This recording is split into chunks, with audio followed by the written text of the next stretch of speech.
Assalamualaikum warahmatullahi wabarakatuh. Anda rindu mendengarkan kajian-kajian dari ustadz-ustadz kita dari Aceh? Kunjungi channel YouTube Maulizul Akbar NAD.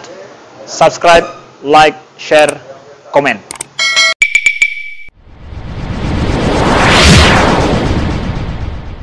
Mengucapkan selamat Natal kepada orang yang sedang memperingatinya. Walaupun sekarang ada yang mengatakan boleh dengan alasan toleransi, lalu kemudian tidak mengganggu agama kita dan segala macam. Tetapi pada dasarnya, dengan mengucapkan selamat Natal, otomatis kita memberi apresiasi. Karena mengucapkan itu kan memberi apresiasi, selamat ya, dengan kelahiran Tuhanmu.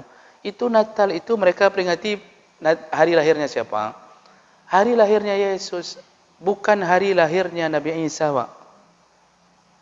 Itu 25 Desember itu tidak benar hari kelahiran Isa.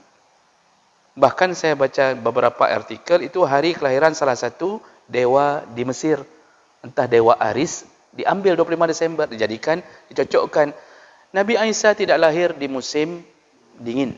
Nabi Isa lahir di musim panas. Ketika Maryam mau melahirkan, Allah mengatakan khuzzi ilaika bijiz'in nakhlah tusaqqit alayki rutaban janiyya. Maryam, goyangkan pohon kurma yang sudah ranum, akan berjatuhanlah di depanmu. Kurma selalu panen di musim panas, tidak pernah panen di musim dingin. Sekarang dibuat menjadi musim dingin. Itu saja kebohongan belaka. Berarti Natal itu memperingati Tuhan mereka, bukan Nabi Isa. Lalu kita ucapkan selamat ya atas lahir Tuhanmu.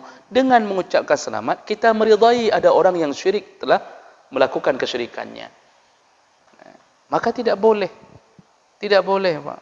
Jadi, enggak usah toleransi dalam urusan ini. Toleransi dalam akhlak sehari-hari.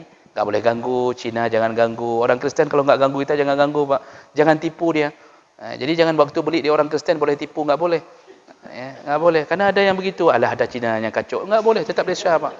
Tak Malaysia. Tapi urusan akidah itu enggak boleh mengucapkan selamat Tuhanmu begini. Berarti kita telah meridai kesyirikan. Tetap tidak boleh. Mau dibilang siapapun di luar sana di Jakarta ada yang sudah joget-joget di gereja salawat. Itu pluralisme, itu salah satu kesesatan. Sekarang kita tetap berpegang jangan ucapkan selamat Natal.